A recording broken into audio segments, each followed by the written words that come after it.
What's better than a quinceañera party, right? Why one on a golf course? Azucena Maldonado threw a big bash recently at the Latina Golf Course to celebrate 15 years of the great game that she founded in 2008. Maldonado noticed that not a lot of women who looked like her were playing golf, so she wanted to learn more about the sport as well. And as she tells Jill Lopez during Women's Golf Month, it's a source of pride to watch the opportunities girls and women have as a result of the organization's continued growth.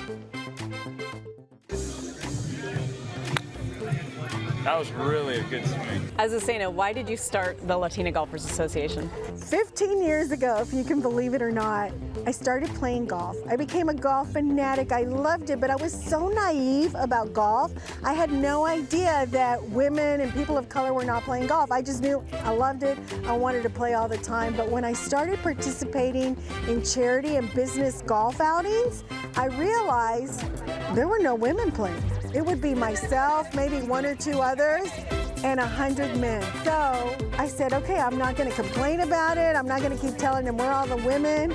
I am going to bring them to the table. So 15 years ago, in 2008, we had an event, sent out notices to my women's network. We had 94 women show up. And what they would tell me is why we started the Latina Golfers. They said, we want to play.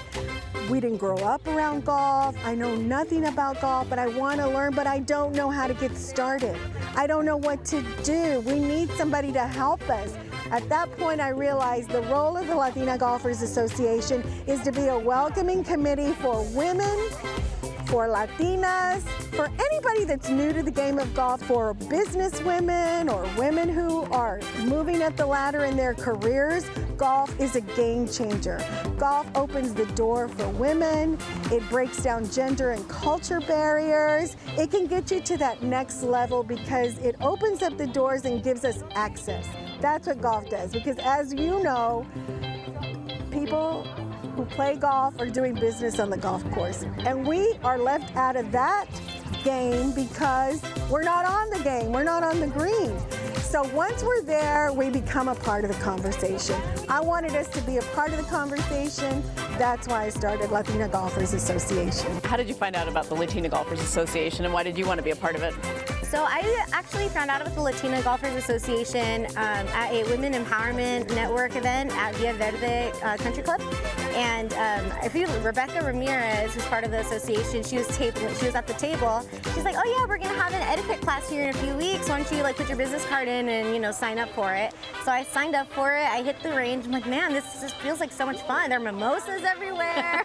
You know what I mean? And I got to meet really incredible women that I still talk to and golf with today. What are you most proud of as you sit here about what you've done over the last 15 years? What warms my heart is when I see the faces of all the women and the young girls that have come through Latina Golfers, because I see firsthand how their lives have been shifted, altered. Their lives have expanded because golf is now in their life. This is why we do it. We do it for them.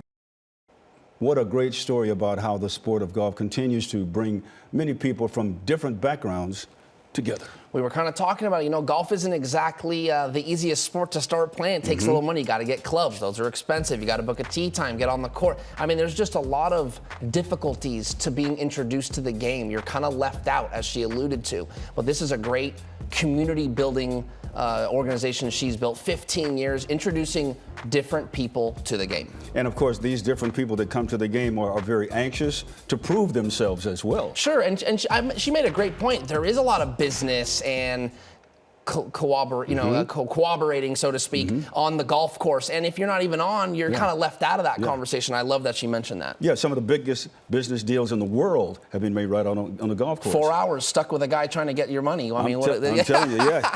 But you know what, though? Somewhere Nancy Lopez is just kind of smiling. Right. No, again, it's a great cause, and again, it's all about community. When you're impacting community and you're showing someone something they might otherwise not be exposed to, making an impact. And everybody's going to be better off for it, that's for sure.